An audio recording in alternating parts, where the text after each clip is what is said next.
deixa a gente ir para o próximo assunto, que é o mercado já começa, né? Sabe quando você vai fazer aquele café, Baú, e aí você olha ali para a água, ela não está fervendo ainda, mas já está saindo aquele vaporzinho assim, e o próximo passo é começar a fervura. Então, o mercado começa a fazer isso, né? Hoje até o Samuel trouxe a informação, o Cruzeiro não negocia, mas nomes que estão sendo observados ali, do Remistroça, né, que acabou com o Internacional ontem lá, o jogo em que o Atlético Nacional venceu por 3-1, e boa parte da torcida hoje do Cruzeiro, se a gente vai falar do Remistroça, mas indo pela ordem aqui, o Arrascaeta tem uma situação de momento que a negociação está travada, está emperrada com o Flamengo, quem diria, né? O Arrascaeta e o seu empresário, eu sei que é outro empresário, não é mais o Daniel Fonseca, mas Arrascaeta e renovação de contratos emperrados são quase palavras, situações sinônimas, né? Mas, enfim, jogador hoje do Flamengo vive uma situação de um contrato ali, de uma renovação emperrada. Na sua opinião, Baú, teria lugar no Cruzeiro ainda Georgian de Arrascaeta? Ô, Valu, falar de Arrascaeta tem que pesar um pouco a emoção e a razão, né? Qual que é o contexto da contratação do Arrascaeta, né? O contrato, igual está se especulando aí, de 3 milhões de reais, eu acho que não vale nesse contexto, né? Um jogador que tem problemas físicos, né? A gente sabe, ele não consegue jogar a maioria dos jogos lá pelo Flamengo.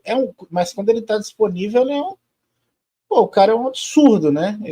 Nossa Senhora. Depende muito do contrato, assim, espaço ele tem. Lógico que tem. Ele é um jogador muito fora de série. A gente poderia usar ele em momentos mais específicos, assim, da temporada, né? Mas eu acho que depende muito do contrato. É lógico que o dinheiro é do Pedro e tal. É até difícil a gente fazer uma projeção baseada nisso, mas por exemplo, eu acharia o Veiga uma contratação mais consciente, pela questão da idade, pela questão do histórico físico. É um bom jogador que tem uma bola parada bem melhor. O Arrascaeta a gente teria que pôr uma grana, porque o contrato dele também só vai até o final do ano que vem, né? Então teria que fazer um aporte aí. É uma contratação difícil, difícil de avaliar, Valo. Não é questão de ficar em cima do muro, não. Mas assim, você tem que avaliar a emoção e a razão. A emoção diz que se ele quiser vir amanhã, a gente busca lá. A gente pega o Corsinha, abastece, pega o cartão com o Samuca para pagar os pedágios aí, e a gente busca ele lá. Não precisa nem blindar o carro, não. A gente passa a linha amarela lá, abaixa no carro lá assim, ó. Só, né? E busca ele. Mas a razão o momento pede calma, tem que ver questão de contrato, quanto que vai investir. Mas eu sei pessoalmente que o Arrascaeta é um jogador que o Pedrinho gosta muito, né? E aí, quando o homem gosta, mas espaço tem. Se a gente tem que, para avaliar o quão consciente é essa contratação, aí só tendo mais detalhes, né? Mas hoje, se fosse analisar hoje só se tem espaço ou não tem, lógico que tem. O Arrascaeta seria titular qualquer time do Brasil aí com tranquilidade. Lembrando, né, pessoal, só para quem está chegando agora, antes do Felipe falar a respeito, não existe negociação nenhuma do Cruzeiro com a Arrascaeta. A gente está comentando a respeito porque hoje saiu uma notícia, salvo engano, foi no GE, não é isso, Baú? Se eu tiver, ou foi o Venê, acho que foi o GE, né?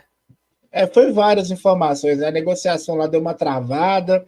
Ele disse que quer ouvir agora mais cedo agora. Tem 1 hora saiu uma notícia de que ele quer ouvir outras propostas.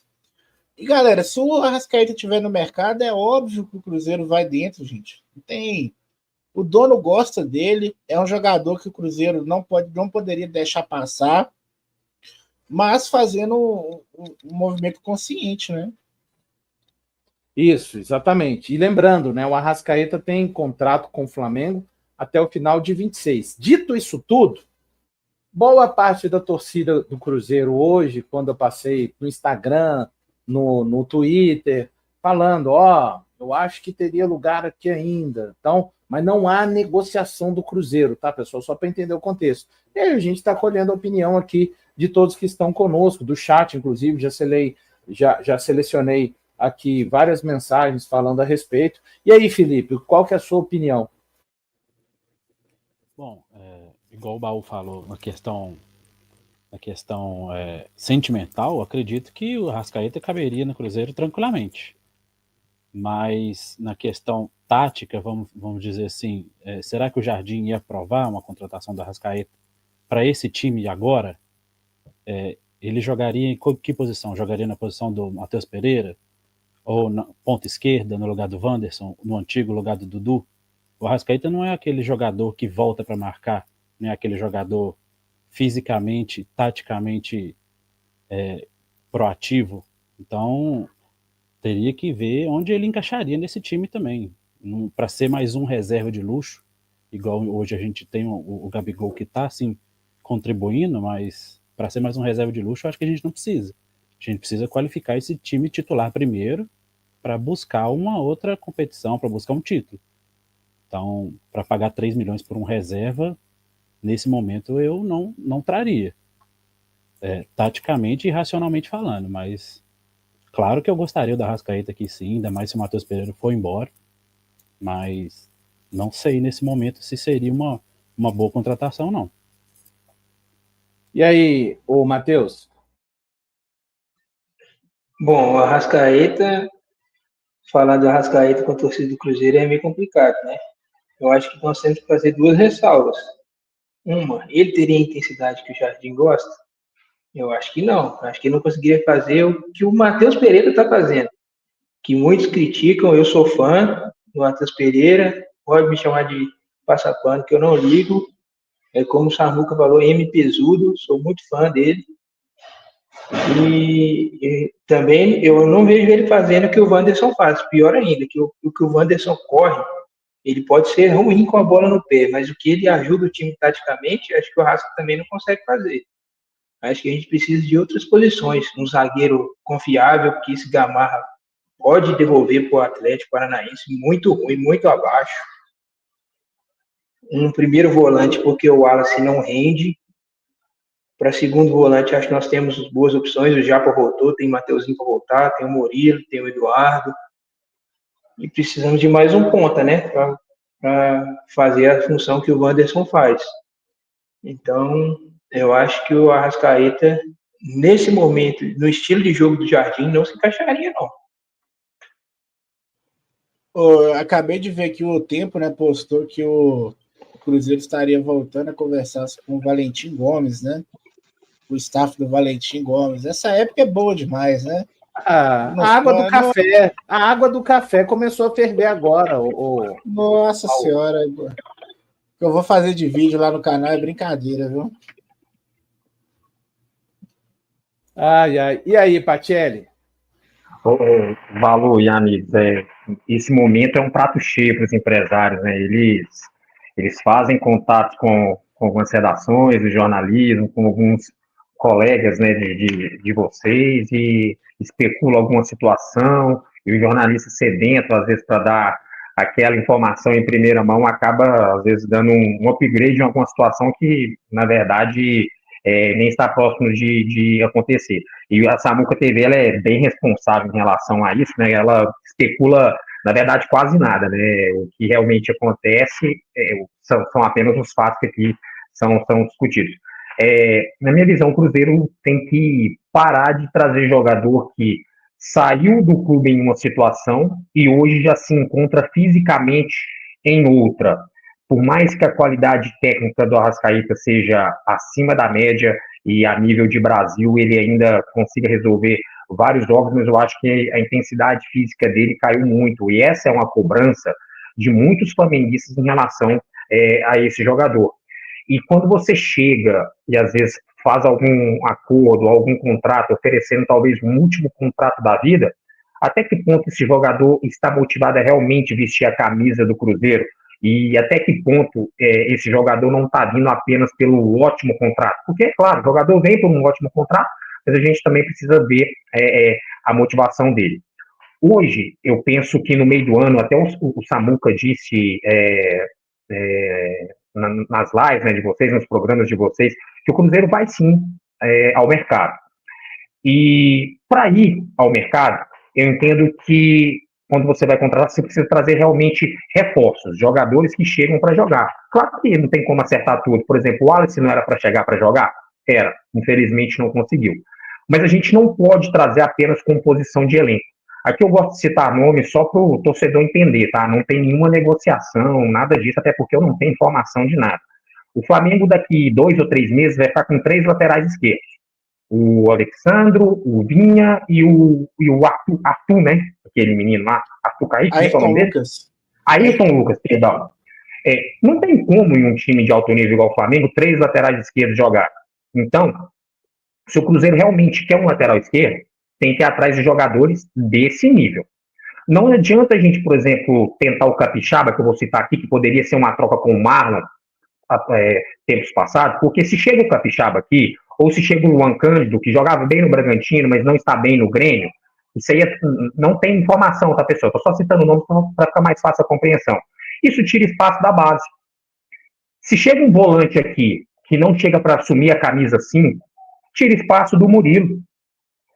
Se você contrata o Marquinhos, o Kenji não joga, tem poucos minutos, o Tevez é emprestado. Se você contrata o JJ, o Jonathan Jesus, a gente acaba não dando oportunidade para o Bruno Alves, para o Janderson e empresta o Pedrão para um jogador que chega, que ainda não está pronto para ajudar o Cruzeiro, na minha visão. Um jogador que ainda precisa ser preparado. JJ é ruim? Não, claro que não. Mas ainda não está pronto para ajudar o Cruzeiro em sequência de jogos. Jogadores que não estão prontos, aí eu prefiro dar espaço para a base. Agora, quem chega para resolver, aí sim, esse jogador pode tirar espaço dos meninos da base. Um volante, por exemplo, aquele Barros do Zenit, ótimo jogador, é difícil trazer, é impossível trazer, é padrão baú de contratação, como eu brinquei hoje na hora do almoço, talvez sim, mas eu estou falando de característica e qualidade técnica. Esse jogador chega e veste a camisa. Claro que pode acontecer igual aconteceu com o Wallace, mas é um jogador que a gente entende, a gente faz a análise de que é um ótimo jogador. Mas se trazer outro para tirar espaço do Murilo, aí não faz sentido.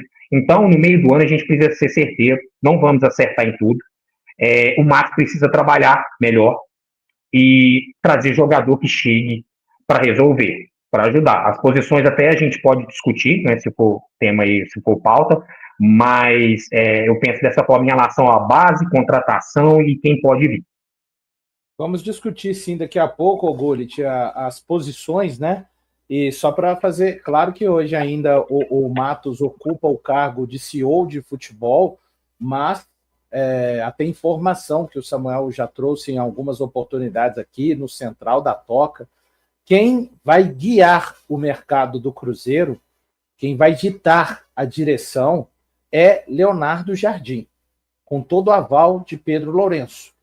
O Matos vai ser uma figura, eventualmente, que vai quem sabe, fazer os trâmites burocráticos, digamos, a parte da papelada. Né? Jardim fala, esse pode vir. Aí o Matos vai lá e negocia. Perfeito. A parte técnica, análise, característica, tudo isso vai ficar a cargo do técnico Leonardo Jardim. Para não me eximir da opinião, a Arrascaeta hoje, se ele estivesse no elenco do Cruzeiro, eu entendo que apesar de ter problemas com a questão da intensidade, mas ele seria um cara para brigar, estou falando pela titularidade, tá, pessoal? Não estou dizendo que ele não seria titular, ali para jogar ao lado do que faz hoje o Matheus Pereira, o Gabigol ao lado do Caio Jorge, a maneira do Jardim hoje. Eu não consigo imaginá-lo em outra função do campo. Alguém consegue imaginar o Arrascaeta tendo que correr para defender o que corre o Wanderson, o que corre o Christian? Os dois volantes, então, nem se fala. Então, aquele cara, né, quase um segundo atacante, para ser hoje o que o Matheus Pereira faz. Estou falando Matheus Pereira, que até então foi o titular na última partida que o Cruzeiro entrou com o time, de fato, o time que o Jardim construiu, né? Porque a gente tem que sempre lembrar isso, foi um time que construiu, não era nem o time primariamente ali mais sugerido dele colocar como titular, foi um time que ele precisou de encontrar para realizar as coisas que ele pensa.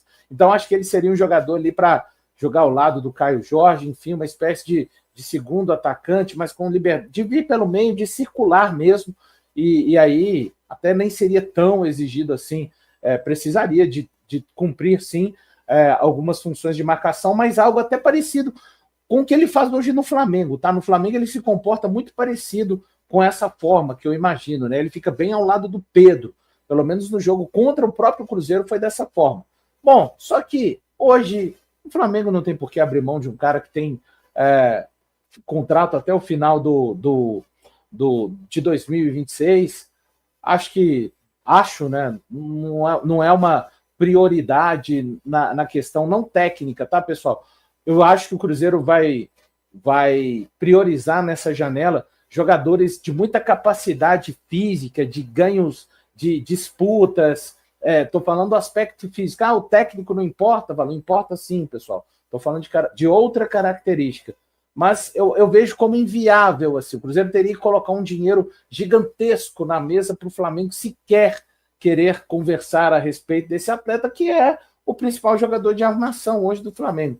Então, neste momento, eu acho completamente inviável. E é isso, tá?